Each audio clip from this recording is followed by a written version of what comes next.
The Chronicles of Synthtopia, Stories by the Community presents Rise of the War Twins, a Synthtopia-inspired novel by Victor Newsom.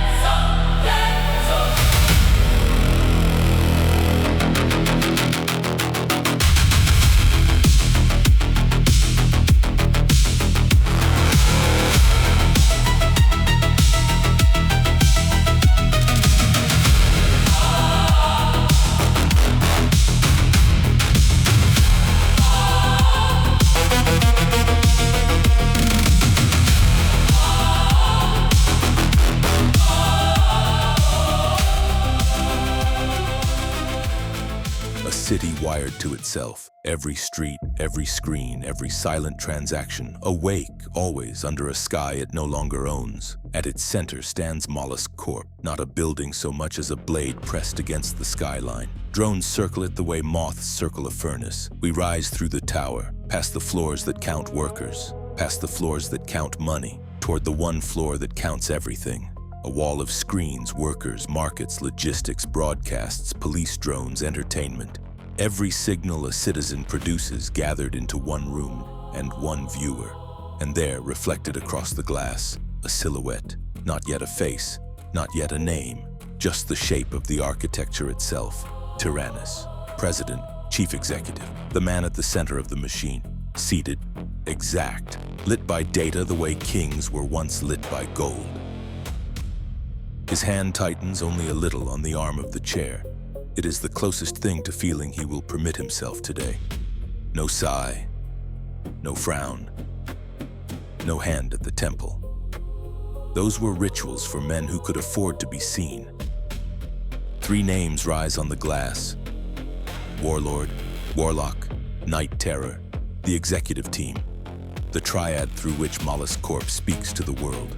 And below them, a fourth file, darker, unlabeled in any chart, the asset Molusk does not officially own and cannot officially lose. He believed in tension the way an engineer believes in load-bearing walls. Pressure, balanced correctly, holds the structure up. Warlord, material control, cargo, convoys, factories, drones, the arteries through which the city moves, and the tourniquets that close them. Warlock, perception control, broadcasts, galas, illusion, what people see, what they feel, what they later swear they remember. And N1ght T3Rr0r, behavioral compliance, the hunter sent into the dark to remind the city that the dark is still owned. Tyrannus did not raise leaders. He tuned instruments. Greed against ambition, ambition against fear. Each note held just sharp enough to cut the others. The war twins. Brothers in the way that two halves of a blade are brothers. Forged together, set against each other on purpose. Warlord ran what could be lifted, hauled, burned, built, the hard weight of the world. Warlock ran what could be seen, heard, believed, the softer weight, the kind that settles inside a person before they notice it has. They shared a father, a corporation, and a contempt for each other. Tyrannus permitted the first two. He cultivated the third. A faint smile, almost satisfaction, almost. N1ght T3Rr0r was different. No empire under him, no factories, no broadcast booths. Only the rooftops and what waited beneath them. He moved through the city the way a knife moves through fabric, quietly, precisely, leaving the threads on either side of the wound to explain themselves. Less title, less office, more leash. And the leash in Tyrannus's hand was long. And afterward the city forgot, officially, quickly, as designed. What N1ght T3Rr0r did not know What perhaps he could not afford to know was that the leash had a second end.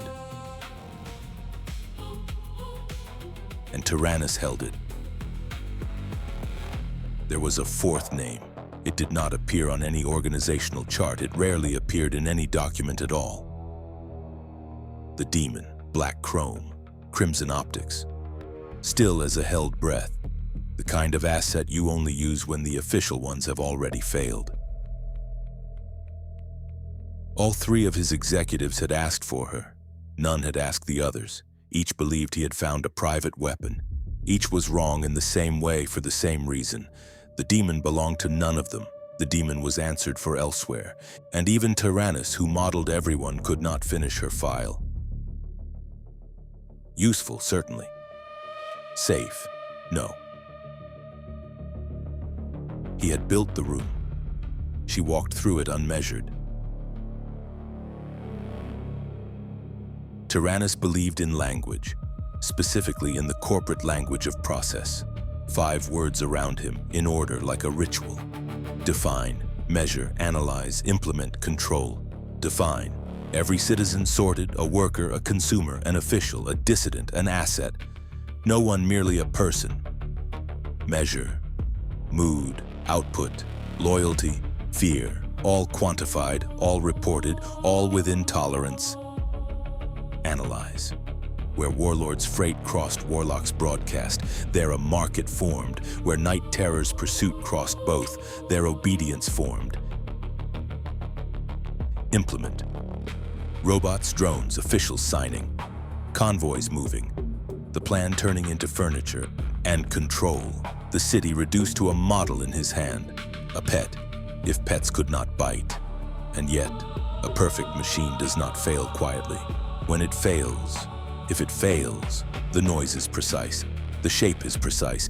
The shape is what tells you who broke it. A flicker. One district, then another, then a third. Small enough to be noise, persistent enough to be pattern. A cafe district, a gala district, a logistics zone. 3 places that should not, by any model, be connected. The system drew a line between them. The line completed a triangle. The triangle briefly formed a symbol, and then refused to be identified. His composure moves, by a fraction. Failure, he understood now, had a shape, and the shape was not random. The triangle resolved into 3 files. Nitro, Warlock, Warlord, 3 failures, 3 executives, 1 pattern.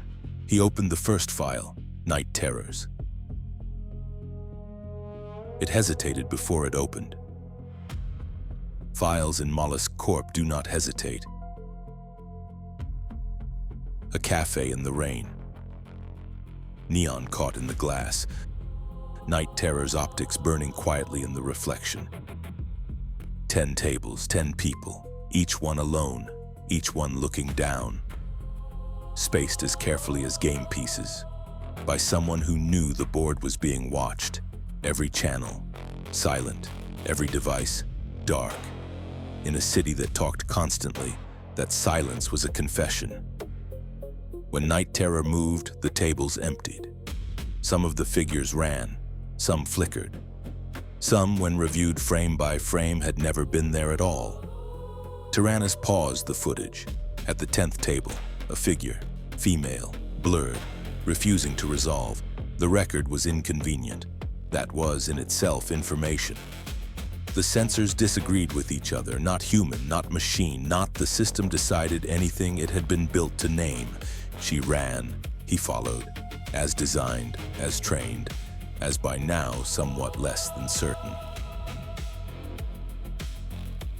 The chase ended where it should not have begun, inside Warlord's logistics yard. Energy cells, sealed tunnels. The first crossing of 2 failures. The doors began to close behind them, slowly, deliberately, as if someone somewhere had already decided how this ended.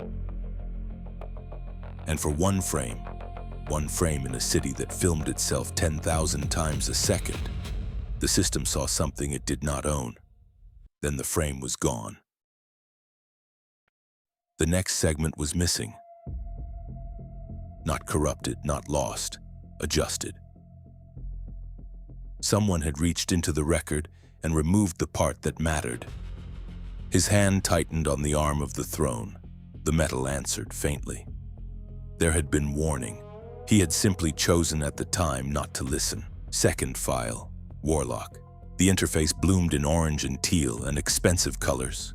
Colors meant to flatter the people about to be lied to. A gala, high-rise, civic leaders. The kind of room where decisions about a city are made by people the city has not been allowed to elect. And there, the magician himself, burnished orange, teal eyes, a smile cultivated for exactly this kind of room, hidden in the music, subsonics, hidden in the lighting, patterns the conscious mind would never catch. Persuasion, prepared the way some men prepare a poison. Then, a catering robot froze. A small thing. The kind of malfunction no one in the room should have noticed. Several of them did. Warlock's smile tightened. Tyrannus paused the footage there, on the exact frame in which his magician realized the audience was not the one being deceived. The plan was already running. The room was already losing the argument it did not know was being had. Then the signal inverted. The seduction became suspicion. The trance became attention. Warlock's audience began for the first time in years to think. A civic official heard in clear audio the part of the evening that was supposed to have remained hidden. His face sharpened. A useful man was, in that moment, lost to Warlock forever. Warlock split his concentration, a thing he could do, and few others could. Each fragment chased a different intrusion. None of them found the source. Doors locked from inside, catering chemistry quietly rewritten. And somewhere, in the back of the building, a piece of his proprietary drive. Gone. He escaped, of course. A projection of himself, vast and bright, leapt through the balcony glass as a fiery bird. The real Warlock slipped out the side. Spectacle was always his discipline. Tyrannus did not care about the Phoenix. Third file, Warlord. No glamour this time. Steel blue, orange root lines, the aesthetic of war moved by paperwork. Warlord did not cast illusions. He moved freight, he moved fuel, he moved cargo through cities and across borders, and his enemies tended to be found eventually inside one of those containers. His talent was for inventory. Where Warlock made people doubt their senses, Warlord made the senses irrelevant. The cargo arrived where the manifest said it would. The manifest, of course, said whatever Warlord wanted it to say. And then a message arrived for him, quantum sealed, authenticated, bearing a name he trusted, Agamemnon, a double agent, an illicit shipment, a spy to be hunted. Warlord did exactly what a man who trusted his own systems would do. He acted on it. On the playback in Tyrannus' chamber, the logistics map collapsed into a chessboard. And somewhere on that chessboard, a piece moved without anyone's authorization. The containers were not where Warlord thought they were. The cargo state did not match the seals. His own system, the system he had spent a career hardening, was being used to deceive him. Enforcement units surrounded him, not enemies, his own, acting in good faith, on information someone else had carefully provided. An energy transport, his own, turned off course, toward the line of his own men. He leapt. A transport drone caught him in its claw.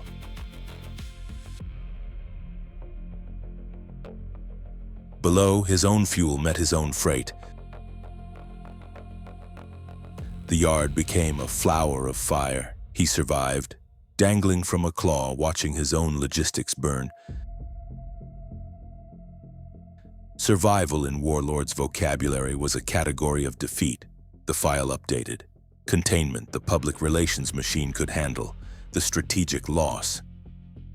Unresolved. For the first time, Tyrannus stood. The throne behind him dimmed. The three failures rotated in the air around him. Cafe, gala, logistics yard, like planets that had begun to share an orbit they should not have shared. Each event had a hole in it. Not the same hole, not in the same place, but each one shaped, carved, by the same hand. He overlaid them. The static between the three formed briefly, a shape his system could not name, and then refused to be looked at directly. 3 impossible failures, he understood now, were not accidents. They were design.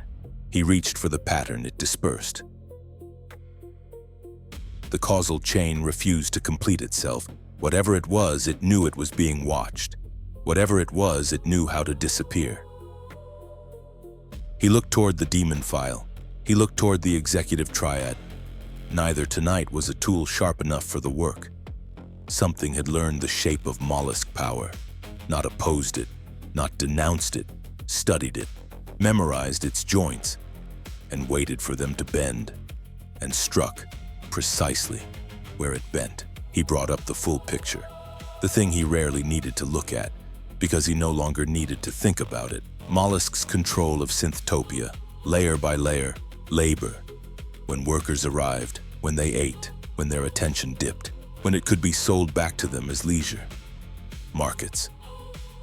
Demand was not measured here, it was shaped. Prices were not discovered, they were issued. Media. What people felt, when they felt it, for how long, with what aftertaste. Fear. Where it lived in the city, where it had to be cultivated, where it had to be cut back to keep the harvest sustainable. Identity. Whether a person was a person, whether the doors would open, whether the wallet would answer. The layers stacked. They became a transparent box around the city. The kind of cage clean enough that the prisoners would describe it if asked as the sky. Across that elegant cage he laid the 3 failures. Each one burned through a different layer. Fear, influence, logistics. 3 holes in 3 places that should not have been possible to make. His models examined every explanation a corporation usually relies on. Incompetence, sabotage, internal betrayal, each rejected, each insufficient. A new label formed, reluctantly. The system did not like writing it. Unmodeled agency. Tyrannus could price chance. He could price greed. He could price treason. What he could not price, had never been able to price, was choice. A mind somewhere in his city choosing not to be measured, choosing not to be owned. He closed his hand. The projection shattered into light. Autonomy was, in the strictest corporate sense, intolerable. His hand rose toward his temple, stopped, hung there in a long, considered, uncrossed second. He lowered it. Weakness had rituals. The sigh, the slow rub of the brow. He refused them, not because he did not feel them, but because he would not perform them, not even for himself. The chamber was very still. Only the warning lights moved. They moved the way blood moves under skin, quietly, persistently, in patterns the body cannot interrupt. Across every screen, one phrase repeated: cause unknown, cause unknown, cause unknown. Tyrannus turned. Behind him, the archive wall, thousands of recordings stacked vertically, vanishing into the dark like a forest of sealed years. He did not need comfort. He did not need reassurance. He needed sequence. He needed to see in order the exact moment his perfect machine had first begun to slip. He selected the earliest event. Night terrors. The data slab slid forward like a coffin onto a bench. A timeline unrolled. Tip, cafe, decoy contact, pursuit, logistics facility, sealed tunnel, log adjustment, several segments, black, several, missing, several overridden locally by hands that should not have had the access. He isolated the cafe segment. The image steadied, reluctantly. A holographic room formed inside the throne chamber. 10 tables, 10 figures, and the rain on the glass. He would not start with the question. He would start with the hunter. The hunter would lead him to the prey. The prey would lead him to the pattern. At the 10th table, the figure flickered. For one frame, her eye, if it was an eye, caught the light. Silver, white, not quite either. Tyrannus leaned forward, a small movement. From him, an enormous one.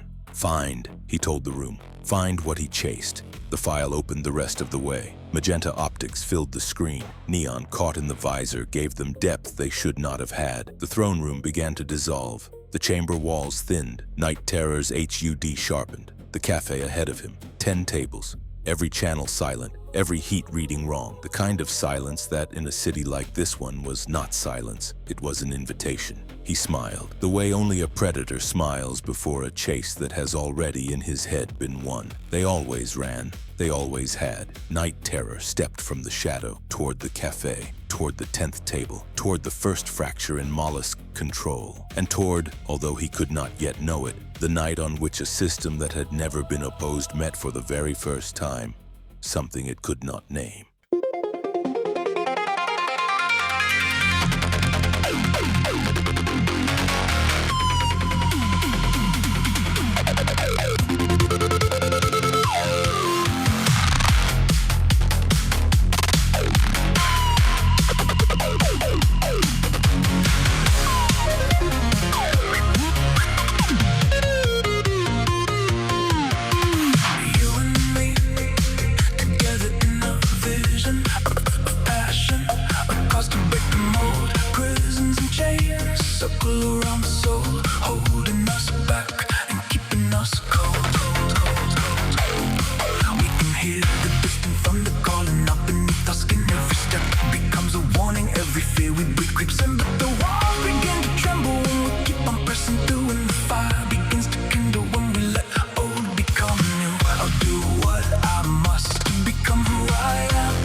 Come on, I go first.